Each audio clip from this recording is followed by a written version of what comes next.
What's up, YouTube? This is Too Raw for TV. So before I get into this video, I want to give a big shout out to David Hamlin for the $20 donation via the PayPal. Much respected, David, a longtime subscriber to this channel. Glad you liked my video on the NFL, man. A lot of us feel this type of way, and I'm going to do a little bit more research when it comes to this topic because a lot of us know what we're seeing. We definitely know what we're seeing when we watch these games. It's entertainment. That's how I've come to look at these things. That's why it's hard for me to compare eras because I know the realities of today's world when it comes to the consumer world, when it comes to business. These leagues are very successful now, and the goal is to um, they're trying to make as much money as possible. So it makes perfect sense that they're going to want their best teams. They're going to want the teams that's going to maximize ratings as the preferred opponents rather than happen by chance that, two smaller market teams are going to get in, Not to say it doesn't ever happen, but it is very well known that one of the lowest rated finals in history were between two smaller market teams with the Spurs and the Pistons.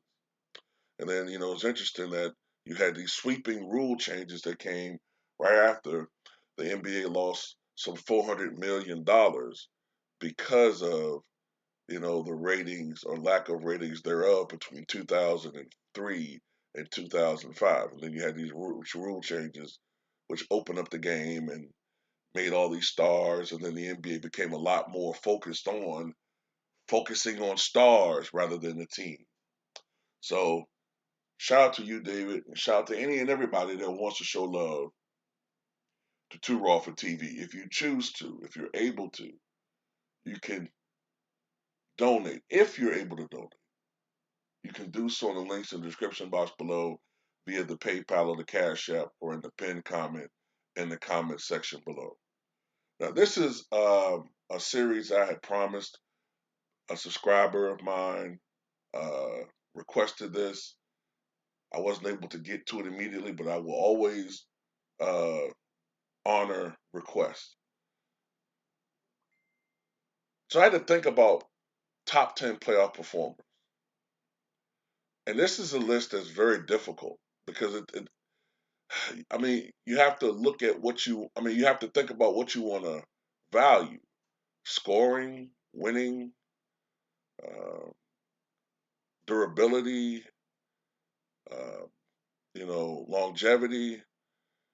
So, these things are going to be, no one's going, I'm going to tell you this, no one's going to agree with my list all the way. And that's fine. That's absolutely fine.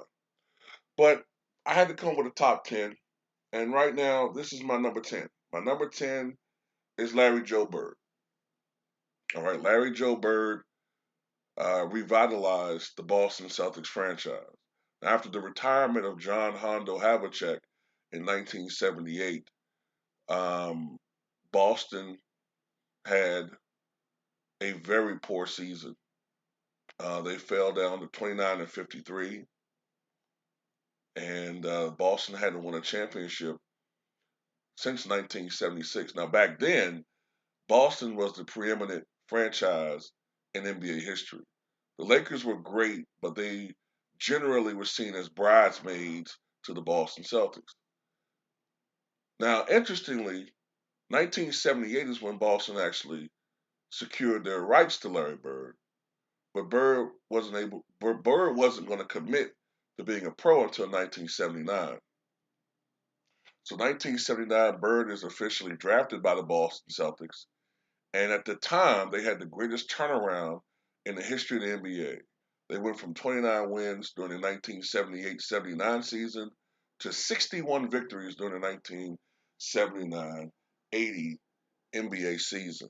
Now, Larry Bird won the Rookie of the Year, but of course it was Magic Johnson that won the ultimate prize, winning Finals MVP, although some people think it should have been Kareem.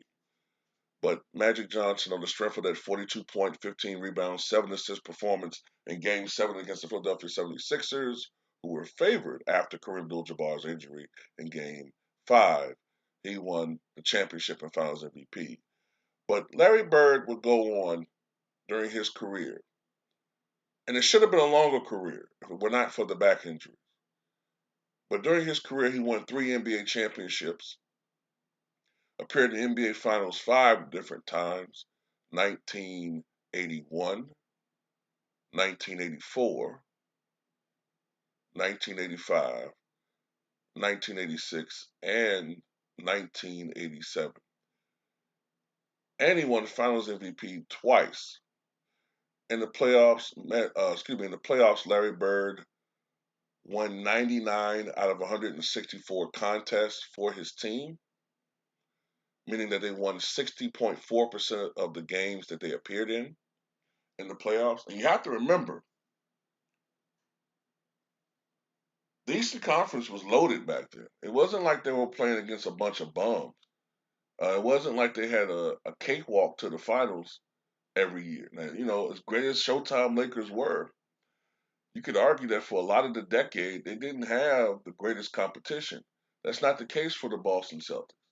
The Boston Celtics had to contend with the Milwaukee Bucks, who at that time, and I've said this time and time again, they were the greatest NBA team in the 1980s not to appear in the NBA Finals. They had to contend with Julius Erving and the Philadelphia 76ers. Later on, they had to contend with, their proteges in many sense, the Detroit Pistons. Later on, upstart Michael Jordan and Chicago Bulls, although team-wise they weren't competition to the 90s. But Michael Jordan was such an amazing force that when he had everything clicking, he almost single-handedly at least, could make the Bulls competitive against the best of the Celtics. Then, of course, there were other teams that they had to contend with during that Bird run. They had to contend with the Atlanta Hawks of Dominique Wilkins. They had to contend with, Chuck Person and Reggie Miller, the Indiana Pacers. The New York Knicks with Patrick Ewing and Mark Jackson and that team. And, the Eastern Conference just in general was seen as the tougher, more street house. Well, not street house. The tougher, more uh, term I want to use. I guess rough house conference. And for a long time, the Boston Celtics were the dominant franchise. Larry Bird in the playoffs averaged 23.8 points, 10.3 rebounds, and 6.5 assists per game. He shot 47% from the floor. He did not particularly shoot well from three in the playoffs. Um, some of that had to do with the fact that um, he shot more of them when he got older, and with his back issues, sometimes it made him a little bit inconsistent from three. Sometimes also there were some years where Bird, I would definitely say from 82 to 83, maybe 84, he actually stopped shooting that shot. Bird actually was not a big fan of the 3-point shot. Sometimes Bird will be in a situation where we have the basketball, he's double teamed, you have to force something up, and the shot clock expired. That happened oftentimes. So that's why sometimes some of these players' 3-point percentages were kind of low. They didn't really shoot it. It wasn't a strategized shot. It wasn't part of the flow of the offense. A lot of times it was them just jacking up something. They have the ball in their hands. They're double teamed, and they got to just force something. That happened a lot of times back in the '80s. That's why their percentages sometimes looked a little bit low. And oftentimes that was not a routine shot for them. This is something that a lot of these guys didn't really develop until the '90s.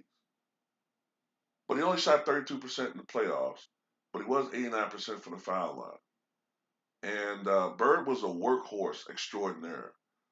He averaged 42 minutes a game for his NBA career in the playoffs. This is not a guy that was low managing.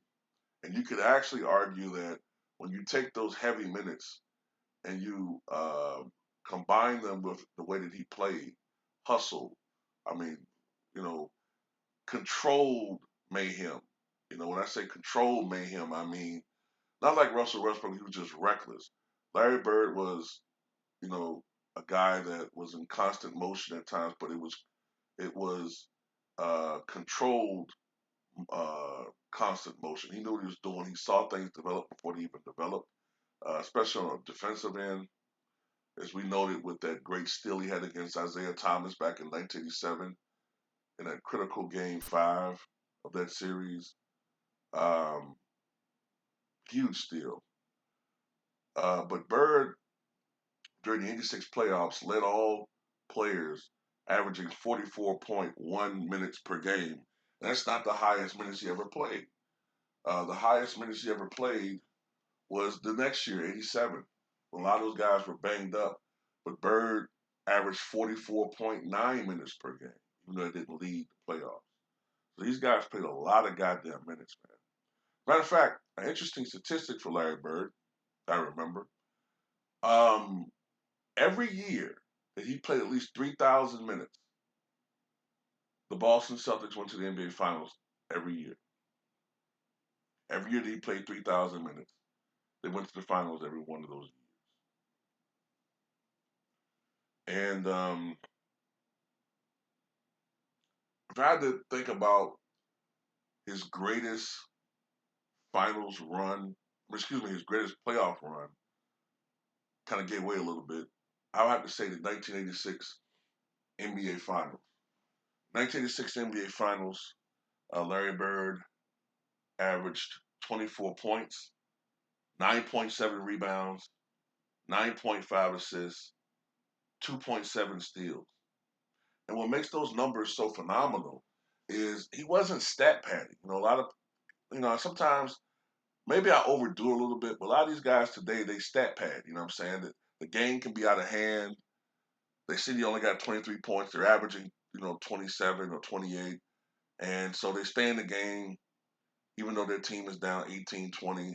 And they make a concerted effort to get, 3 or 4 more buckets. So they end up with 30. So they round their average. Yeah, that's stat padding a little bit. Bird didn't really do that. Those guys didn't do that back then. And when you look at Bird's numbers, the 24 points, 9.7 rebounds, 9.5 assists, that's almost a triple double. 2.7 steals. And you look at what his teammates did. Kevin McHale, 25.8 points, actually leading the team in scoring. 8.5 rebounds, 2.5 blocks. Robert Parrish, who shared minutes with Bill Walton at center more so than in other rounds. 12.7 points, 6.8 rebounds, 2.2 blocks. The one strong game that Rob Parrish had in those finals, I think it was game 5. Was it game 5? I think it was game 5 when he had 22 points, something like that, and 15 rebounds. Dennis Johnson, who was never noted as far as with Boston, his Boston tenure as a prolific scorer, more so when he was playing with the Seattle Supersonics and Phoenix Suns. Dennis Johnson, 17 points, 6.2 rebounds, 5.3 assists. So it wasn't just one guy just putting up all these great numbers and a bunch of people putting up middling numbers. This was a great team all around. But Larry Bird, one of the great playoff performers in the history of the NBA.